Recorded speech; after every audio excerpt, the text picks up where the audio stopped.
नमस्कार, बहुत स्वागत है आपका न्यूज़ नेशन के डिजिटल प्लेटफॉर्म पर। मैं हूं आपके साथ ज्योति और मेरे साथ मेरी सहयोगी खुशबू।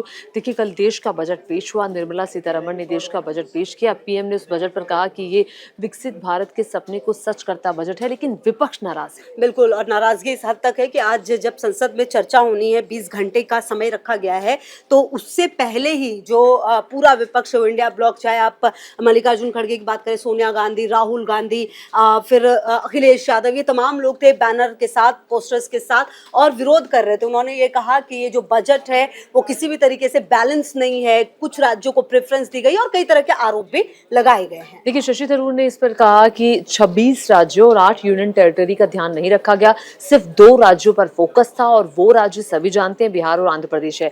और बिहार और आंध्र प्रदेश में आप सभी जानते हैं, जेडीयू बीजेपी का गठबंधन, जेडीयू और बीजेपी का गठबंधन है, और वहीं टीडीपी का गठबंधन, चंद्रबाबू नायडू का गठबंधन जो है वो बीजेपी के साथ है। एनडीए का दूसरा बड़ा सहयोगी दल और एनडीए का तीसरा बड़ा सहयोगी दल है जेडीयू।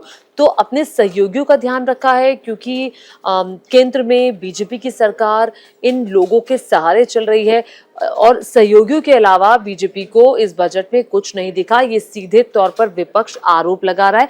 लगभग ये कहा जा रहा है कि ज्यादा हिस्सा, चूंकि नीतीश कुमार का भी इस पर स्टेटमेंट आया कि देखिए, विशेष राज्य का दर्जा तो नहीं दिया।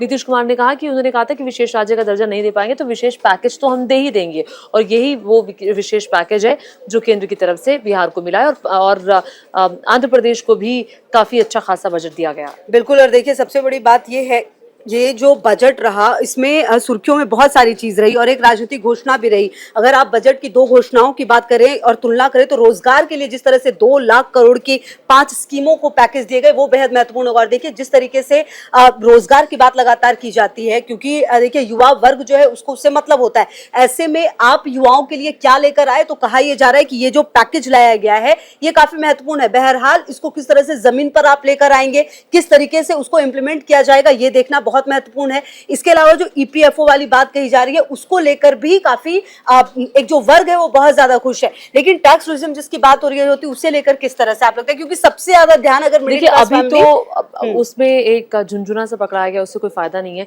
विपक्ष यही बात कह रहा है कि अगर आप मिडिल क्लास के लिहाज से देखेंगे तो आपने कुछ नहीं दिया। आपने सिर्फ आपने बरगलाने वाली बात की है इस बजट में। आपने आम व्यक्ति को कुछ नहीं दिया, आम व्यक्ति के हाथ में पैसा नहीं दिया।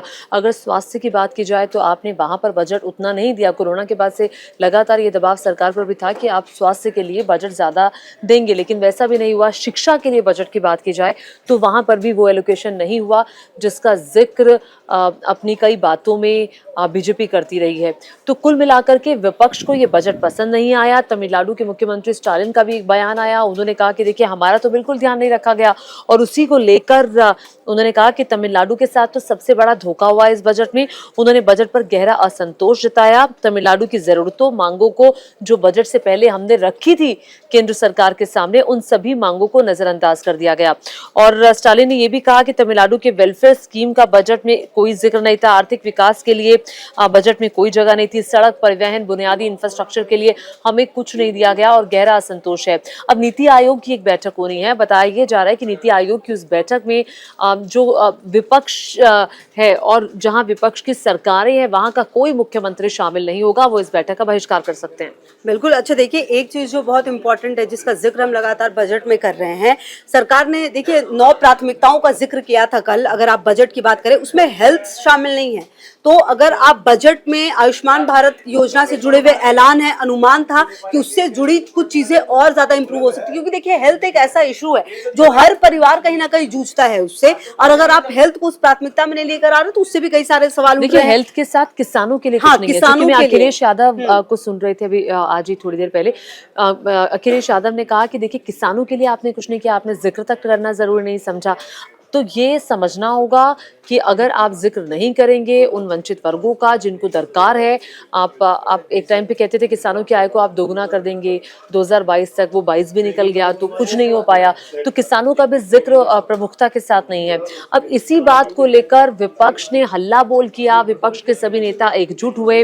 कॉपी पेस्ट बजट भी इसे कहा जा रहा है कांग्रेस की तरफ से। आपको वो स्कीम याद होगी जिसमें कल बजट में निर्मला सीतारमण ने एक ऐलान किया कि इंटर्नशिप दी जाएगी, जिसका जिक्र खुशबू हम कर भी रहे थे, उसके बारे में आप बताएं। बिल्कुल, देखिए इंटर्नशिप मतलब कि इसमें आप समझिए कि जो युवा वर्ग है 5 साल में 1 करोड़ युवाओं को ये पेड इंटर्नशिप मिलेगा। 1 लाख स्टूडेंट्स को इसका फायदा होगा। हायर एजुकेशन के लिए 10 लाख तक का लोन है, जबकि इंटर्नशिप और स्किलिंग मतलब कि अगर आप में कोई 5,000 रुपए हर महीने उस युवक को दिए जाएंगे। हाँ, और अगर मान लीजिए कि आपके अंदर कोई स्किल है तो उसे आपको डेवलप किया जाएगा। 5,000 रुपए स्टाइपेंड जिसका जिक्र आप कर रहे थे वो होगा, और साथ ही साथ जो फर्स्ट टाइम एम्प्लॉयमेंट है उस पे भी ईपीएफओ। इसी एक मिनट मैं यहीं पे आपको रोक रही हूँ क्योंकि हम वो कांग्रेस के संदर्भ में बात कर रहे हैं। दरअसल इसी स्कीम का जिसका खुशबू ने जिक्र किया कि स्टाइपेंड 5,000 दिया जाएगा, 1 करोड़ युवाओं को स्किल करने के लिए इंटर्नशिप 500 कंपनियों में कराई जाएगी। तो कांग्रेस का कहना है ये तो वही योजना है जो हमारे मैनिफेस्टो में थी, आपने इस योजना का कॉपी पेस्ट करके बजट में डाल दिया। अब इसका जिक्र सदन में भी होगा। शशि थरूर और गौरव गोगोई आज बोलने वाले हैं सदन में, तो कांग्रेस की तरफ से आज वो किस तरह से अपनी बात रखेंगे, लेकिन ये बात पुख्ता नहीं है कि राहुल गांधी बोलेंगे या नहीं बोलेंगे। लेकिन राहुल गांधी के किसानों के साथ मिलने का कार्यक्रम है 11:30 बजे।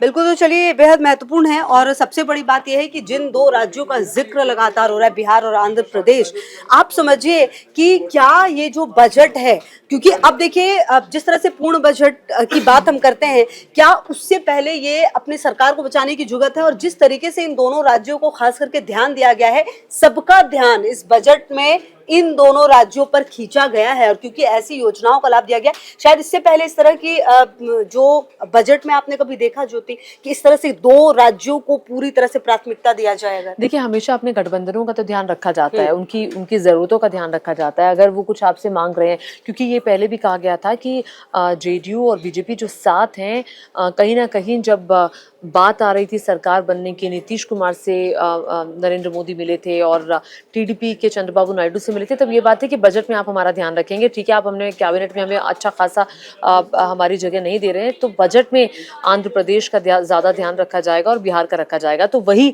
करते हुए दिखाई दिए। अब देखिए एक चीज आपने नोटिस की होगी, जम्मू कश्मीर और उत्तराखंड का जिक्र भी है, क्योंकि वहां पे भूस्खलन की कई घटनाएं हुई हैं, पहाड़ दरक रहे हैं, कई सारी सड़कें टूट गए हैं, लेकिन उसी में ही हिमाचल प्रदेश का नाम नहीं था। जबकि आप देखिए हिमाचल की मंडी की आप बात कर ले, सबसे ज्यादा प्रभावित रहता है और कई जगह से ऐसी तस्वीरें सामने आती है। तो इसीलिए सवाल ये उठने लगे हैं कि आखिरकार आपने अगर प्रॉब्लम एक जगह की सॉल्यूशन की सोच रहे हो, तो वही प्रॉब्लम अगर दूसरी जगह है तो उसके लिए आपने क्यों कुछ भी स्कीम नहीं दी, कुछ भी व्यवस्था नहीं की। बिल्कुल, इसीलिए ये हल्ला बोल हो भी रहा है।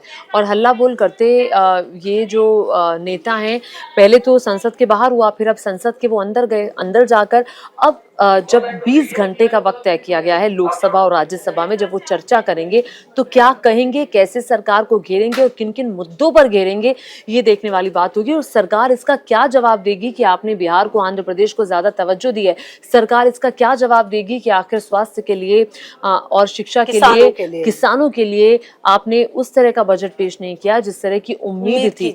तो ये देखना होगा कि वित्त मंत्री निर्मला सीतारमण इस पर क्या कहती है। देखिए सैलरीड क्लास की हम हमेशा बात करते हैं, जब आपने ये सवाल भी पूछा था कि सैलरीड क्लास को क्या मिला, उम्मीद तो थी कि बहुत अच्छा कुछ मिलने वाला है, लेकिन अमूल चमूल ये जो बदलाव हुए हैं, अमूल चूल जो बदलाव हुए हैं, उससे मिलता हुआ बहुत ज्यादा दिखाई नहीं दिया। बिल्कुल, तो चलिए इस पे नजर रहेगी बहरहाल कि क्या कुछ होता है, किस तरह से सरकार को और घेरने की कोशिश की जाएगी, किस तरह से जवाब इस पे आता है। आप भी लिखिए जरूर कि आखिरकार आपको ये जो पूरा बजट रहा उसमें सबसे ज्यादा अगर किसी चीज ने प्रभावित किया तो क्या किया, और अगर नहीं किया तो क्यों आप प्रभावित नहीं हो पाए, मतलब आपको किस तरह की उम्मीद थी, लिखिएगा कमेंट बॉक्स में जरूर। और इसी के साथ हमारे इस डिजिटल बुलेटिन में आप के लिखना है। न्यूज नेशन अब व्हाट्सएप पर खबरों के ताजा अपडेट के लिए न्यूज नेशन के इस QR कोड को स्कैन करें।